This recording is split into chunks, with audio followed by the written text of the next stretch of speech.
திரு காலச்சக்கரம் நரசிம்மா அவர்களின் அத்திமலை தேவன் பாகம் 5 பகுதி 7. பார்த்திபன் ஆற்றில் இறங்கி முகத்தில் தண்ணீரை எடுத்து கொண்டான்.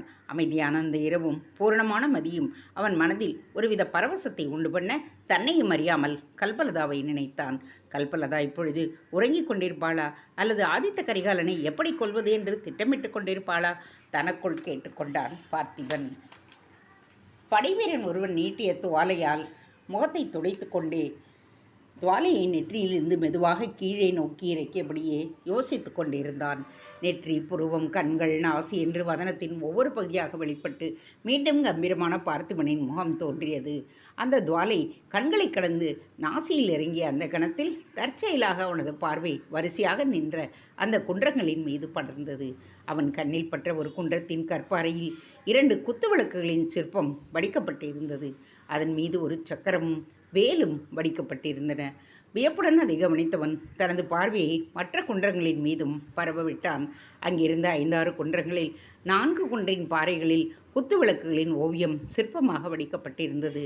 சக்கரம் மற்றும் வேல் கூடிய குத்துவிளக்குகள் கங்க நாட்டின் சில்லம் அல்லவா? அந்த குன்றங்களில்தான் சுவர்ண சுரங்கங்கள் இருக்கின்றன போலும்.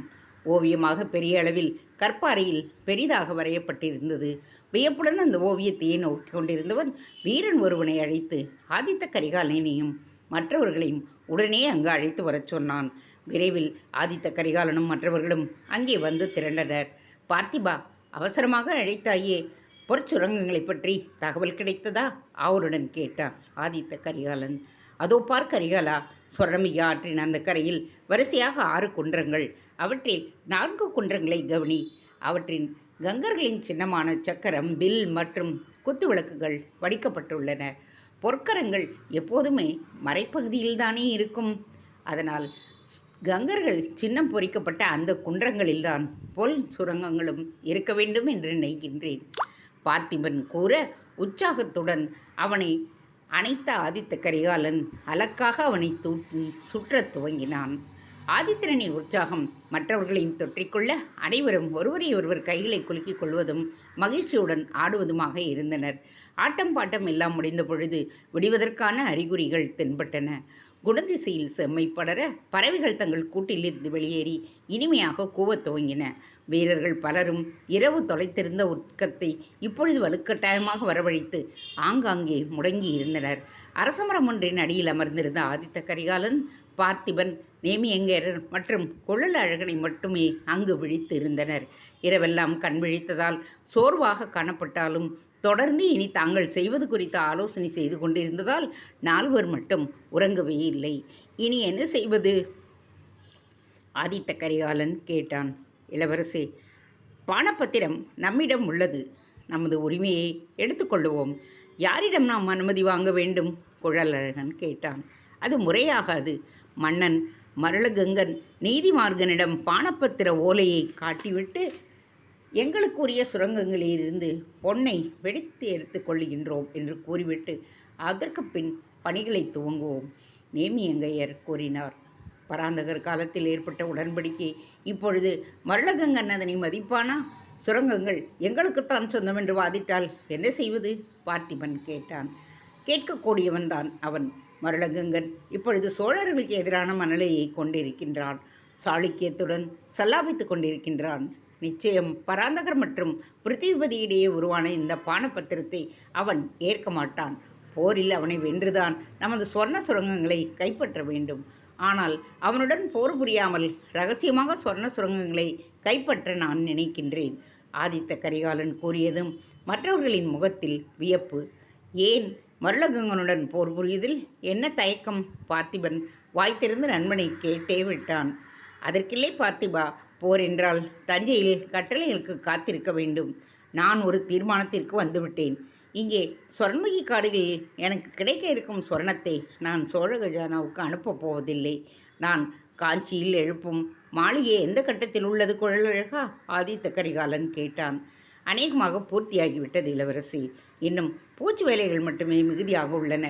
எப்படியும் இன்னும் 1 திங்களில் நீங்கள் அதில் குடிபுகுந்து விடலாம், குழலழகன் கூறினான்.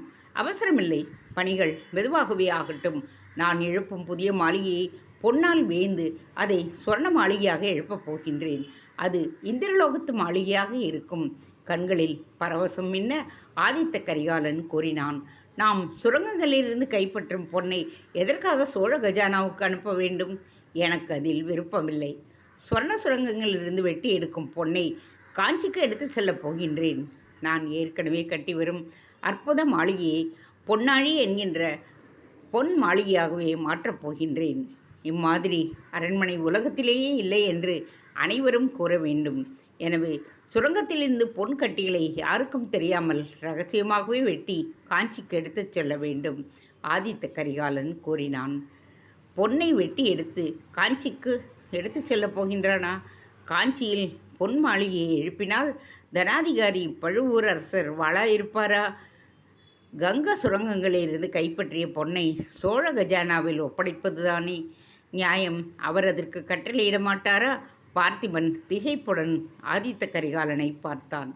ஆதித்தா, அவசரப்படாதே, நிதானம் தேவை. உன்னுடைய பொன் மாளிகை திட்டத்திற்கு தனாதிகாரி ஒப்புக்கொள்ள வேண்டுமே. பார்த்திபன் கேட்டே விட்டான். பராந்தகர் காலத்திலிருந்து பானபத்திரம் பழையாறை நிலவரையில் கேட்பாரற்று கிடைக்கிறது. பராந்தகருக்கு பிறகு கண்டராதித்தர், அரிஞ்சயர், எனது தந்தை சுந்தர சோழர் என்று சோழ மன்னர்கள் மாறிவிட்டார்கள். இருப்பினும் பானபத்திரத்தை யாரும் செயல்படுத்தவில்லை என்கின்ற போது நான் துணிந்து சுரங்கங்களை கைப்பற்றி சொர்ணத்தை வெட்டி எடுக்கின்றேன். யாரும் முயற்சி செய்யாமல் இருந்துவிட்டு தன் முயற்சியை மேற்கொண்டதும் ஓடி வந்து எனது திட்டத்திற்கு தடை சொல்வீர்களா என்ன? என் பொன் மாளிகையை நான் எழுப்பியே தீருவேன் என்று உடனடியாக சொர்ணம் எனக்கு தேவை. போரிட்டால் தஞ்சையில் அனைவருக்கும் தெரிய வரும். எனவே போரிடாமல் பொன் சுரங்கங்களை கைப்பற்ற எனக்கு ஒரு யோசனையை சொல் பார்த்திபா. ஆதித்த கரிகாலன் கேட்டான். பார்த்திபன் அவனை கவலையுடன் பார்த்தான். ஆதித்த கரிகாலன் தீர்மானித்து விட்டான் என்றால் அதற்கு பிறகு அவன் மனதை யாரும் மாற்ற முடியாது என்பது தெரியாதா என்ன? சரி, சற்றே ஓய்வெடுங்கள். ஆதித்யா, உறங்கி எழுந்ததும் சிந்தனை தெளிவாகும், ஏதேனும் யோசனையும் தோன்றும். பார்த்திபன் ஆயாசத்துடன் கூறியபடி கண்களை மூட அவன் கூறுவது நியாயமே என்பது போன்று ஆதித்த கரிகாலனும் அந்த அரசமரஸ்தனியில் சாய்ந்தபடியே தனது கண்களை மூடினான். ஒருவன் ஒன்றை அடைய வேண்டும் என்று நினைத்து பிரயத்தனப்படும் பொழுது பாக்கி தேவதையானவள் தனது பணிப்பெண்ணான விதியை இன்னொருவன் மூலம் ஏவி விடுவாள் என்றும், முந்தைய தினம் தனது பிறந்த நாளுக்கு அமைச்சர்கள் பெரும் பரிசாக அளித்திருந்த அரேபிய குதிரையில் சுவர்ணமுகி காட்டிற்கு செலுத்தும்படி வேட்டையாடி விட்டு வர வேண்டும் என்கின்ற எண்ணத்தோடு தனது பிரிய நாயுடன் அந்த விடியல் காலையில் புறப்பட்டான் கங்க மன்னன் மருளகங்கன். நீதிமார்களின் மகன் மாரசிம்மன் சத்தியவாக்கியன் முந்தைய தினம் பரிசாக கிடைத்திருந்த புறவிக்கு தேஜரூபா என்று பெயர் வைத்திருந்தான்.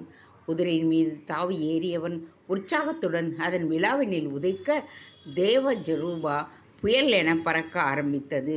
ஸ்வர்ணமுகி காட்டில் ஆழ்ந்த உறக்கத்தில் இருந்தனர் அனைவரும். வேகமாக செல்லும் புறவி ஒன்றில் குளம்புலியை கேட்டு பார்த்திபன் தான் கண் விழித்தான். கண்களை ஒருமுறை துடைத்து கொண்டு அந்த குதிரையின் மீது அமர்ந்திரவனை நோட்டம் விட்டான். குரு சுமாராக இருந்த அவன் சொர்ணமுகி ஆற்றின் கரைக்கு குதிரையை இட்டு சென்று அதற்கு நீர் பருகச் செய்தான். பிறகு தானும் சிறிது நீரை பருகிவிட்டு முகத்தை நன்றாக துடைத்து கொண்டான். பார்த்திபன் ஆழ்ந்த ஆதித்த கரிகாலனை உலுக்கி எழுப்ப அவனும் எழுந்து அமர்ந்தான். மலங்க மலங்க விழித்த அவனது தந்தை முகத்தை நோக்கி திருப்ப கரிகாலனின் கண்களில் மாரசிம்மன் சத்தியவாக்கன் தென்பட்டான். அதற்குள் குழலழகனும் கண் விழிக்க அவன் குரல் கொடுத்தும் வீரர்கள் அனைவரும் உறக்கத்தை கைவிட்டுவிட்டு எழுந்து அமர்ந்தனர். குழலழகன் குரல் மாரசிம்மனின் செவிகளில் கேட்டிருக்க வேண்டும். திகைத்து போய் திரும்பி நோக்கினான். படை வீரர்கள் அநேகம் பேர் அங்கே தங்கியிருப்பதைக் கண்டதும் அவன் முகம் மாறியது. தனது குதிரையின் மீது தாவி ஏறியவன் ஆதித்த கரிகாலனும் அவனது பரிவாரங்களும் தங்கியிருந்த இடத்தை நோக்கி அங்கு வந்தான். யார் நீங்கள்? இந்த பகுதி எங்கள் கங்க நாட்டைச் சேர்ந்தது. சினத்துடன் கேட்டபடியே மாரசிம்மன் அவர்களை நெருங்கினான். இளம் குமரா, நீ கூறுவது தவறு.